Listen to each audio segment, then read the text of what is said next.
હર હર મહાદેવ. માનવ ઘડતરમાં શિક્ષકની ભૂમિકા વિશે જાણીએ.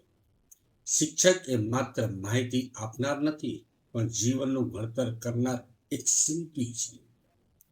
જેમ એક શિલ્પી પથ્થરમાંથી સુંદર મૂર્તિ કંડારે છે, તેમ શિક્ષક બાળકરૂપી કાચી માટીને રૂપ આપીને તેને એક પરિપૂર્ણ મનુષ્ય બનાવે છે. માનવરૂપી બગીચાના ઘડતર માટે પોતાના જ્ઞાન અને સ્નેહથી સિંચનાર એટલે માળી શિક્ષક.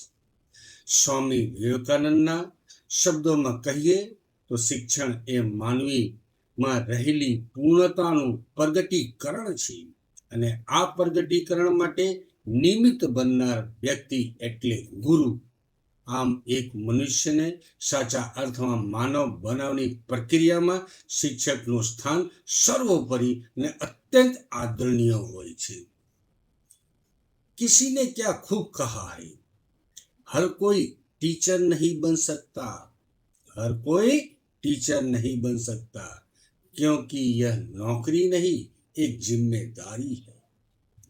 खुद उम्र भर सीखते रहना और दूसरों का भविष्य संवारना ही असली शिक्षक की पहचान है. दोस्तों, अगर आपको ये अच्छा लगा हो तो लाइक शेयर जरूर करना. धन्यवाद. हर हर महादेव.